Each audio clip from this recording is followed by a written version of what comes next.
What do Americans care about most ahead of President Trump's State of the Union address? Not foreign policy, that barely registers. It's the economy.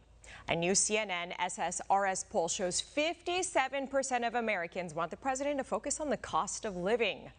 On the president's handling of the economy, 41% approve, according to a separate Washington Post ABC Ipsos poll. But Democrats aren't running away with this issue either. When voters are asked who they trust more to lower costs, 33% choose Trump, 31% choose Democrats, and 31% say neither.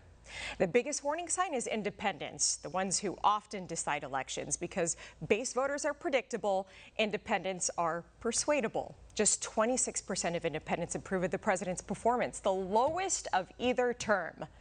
Bottom line, neither party has locked down voter trust on affordability, and Americans are frustrated. You could see it in today's consumer confidence report. Confidence ticked up slightly this month after earlier weakness, but at 91.2, it remains historically soft. Nowhere near levels seen during stronger economic periods. Let's bring in Dale Smothers, President and CEO of RDS Wealth Management. Dale, welcome back. Hey, Alicia, good to be with you. What does today's consumer confidence report tell us about how Americans are actually feeling versus what the hard economic data may show? Good question. Yeah, the hard economic data shows us that inflation is under control, but I'm not so sure that American consumers see that or feel that. This single word they're going to be focused on in tonight's speech with the president is affordability.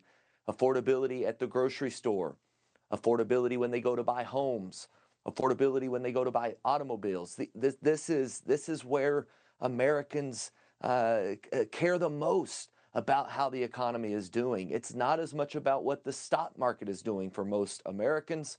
And Donald Trump has to focus in on that as he has an unfiltered ability to deliver his message tonight to the American people directly to them. I hope that he spends less time on foreign policy, just like you mentioned, more time on affordability.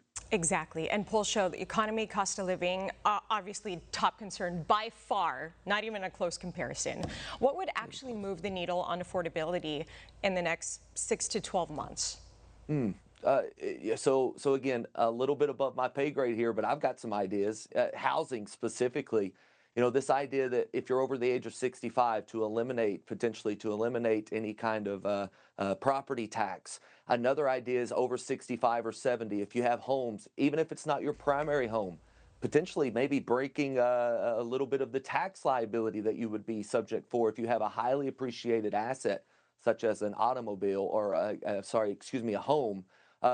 Getting those things back into the market would be the idea, right? So if we have a home that we purchased at $100,000 30 years ago, now it's worth $500,000. A lot of these 65, 70, 75-year-old individuals are looking to just pass that on to a beneficiary who get a cost basis step up. If we could give them that cost basis step up now, it would get a lot of these single family homes back onto the market. There's one idea that I've been playing around with a lot.